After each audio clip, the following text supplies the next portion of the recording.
ဒီနေ့တော့ my channel က 7-Eleven နဲ့ဝယ်ထားတဲ့ဒီ choco pot လေးပေါ့နော်အဲ့ဒါလေးလုပ်ပါမယ်လူကတခုဘတ်20ပေးရတယ်ဒီမှာ scan လေးပါပေါ့နော်ဒါ scan ဖတ်လိုက်ရင် YouTube video ရောက်ပါမယ်အဲ့ video မှာလုပ်ဖို့လုံးလေးပြဟာသူတို့ဒီပုံလေးကြည့်ပြီးလုပ်လို့ရတယ်ပေါ့နော်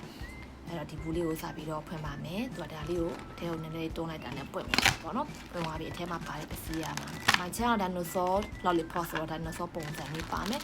မူခွက်နဲ့သူရဲ့ lollipop တုပ်ချောင်းလေးဒီကအရှိအချို့အရတာပေါ့နော်အယောင်200နဲ့တခြားကလေးပါပါတယ်ဒီတခြားကလေးကအခုနည်းနည်းခဲနေတော့သူ့ကိုအပူချိန်ပေါ့နော်39ဒီဂရီလောက်ရှိရဲ့ထဲမှာရေနွေးခွက်ထဲမှာ4မိနစ်လောက်တော့စိန်ထားဖို့တော့ပြောမယ်မိုင်းချာကနည်းနည်းမြန်သွားတယ်ပေါ့နော်သူကတော့တခြားစိန်နေပို့ပြီးတော့အဆင်ပြေပါလိမ့်မယ်အဲ့လိုစိန်နေတဲ့အချိန်မှာဒီမိုးခွက်လေးနဲ့ပုံလေးတစ်ထပ်တည်းကြာအောင်လုပ်မယ်ဒါမှဒါတခြားကဲလေးတွေကိုထည့်တဲ့ခါကျရင်လည်း dinosaur ပုံလေးပွားလွယ်မှာပေါ့နော်ဒီအန်ခွက်တဲ့ထက်မှလည်းသူကလည်း stable ဖြစ်သွားမှာမလို့ပါကဲအဲ့ဆိုလို့ရှိရင်အခုတခြားကဲထည့်ပါမယ်တခြားကဲလေးပေါ့နော်အကြကဲထည့်ဖို့တော့သူကညှက်လေးလည်းထည့်ပေးထားတယ်အဲ့တော့လက်နဲ့ထည့်ဆရာမလို့ညှက်လေးနဲ့ယူပြီးတော့ထည့်ရမှာပေါ့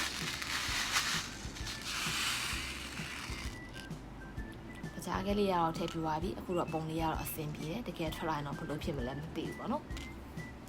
အကြကဲထည့်ပြသွားရေးဆိုတော့ဟိုနာကအချိုရနှစ်ခုတည်းကပန်းအောင်လေးကို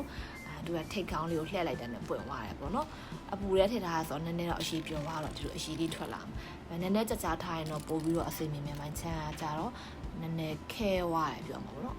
နည်းနည်းတိတ်မကြတော့လေနည်းနည်းခဲနေနေရပေါ့နော်ပြီးတော့ဒါ lollipop တုပ်ချောင်းလေးကိုကြားမှာညှက်လိုက်ပြီးတော့နောက်တစ်အောင်ထပ်ပြီးတော့ထည့်ပါမယ်ဒါတော့အပြောင်လေးပါအနက်လေးရောချိုချင်းအနက်လေးထွက်နေပါပေါ့နော်ချိုချင်းရတာကတော့ဘယ်လိုလာမလဲမသိဘူးတခြားလုံးဆိုတော့ချိုဖို့တော့များပါတယ်ဒါတော့ညီအောင်ညှိလိုက်တာသူကမိုးခွက်2ခုပါတယ်အသေးအကြီးလုပ်လို့ရမြန်မာချမ်းတော့အကြီးတစ်ခုပဲလုပ်လိုက်တယ်ပြီးတော့ဒါလုပ်ပြီးသွားလို့ရှိရင်ရေကက်တက်တာထဲမှာ15မိနစ်တော့ထည့်လိုက်တယ်ပေါ့နော်ထွက်လာလို့ရှိရင်ဒီလိုပုံစံလေးထွက်လာမယ်စားကြည့်တာကတော့တော်တော်ချိုတယ်ဒါလို့စောပုံလေးနည်းနည်းတော့ပြက်နေတာပေါ့နော်အယောင်နည်းနည်းများသွားလို့ထင်တယ်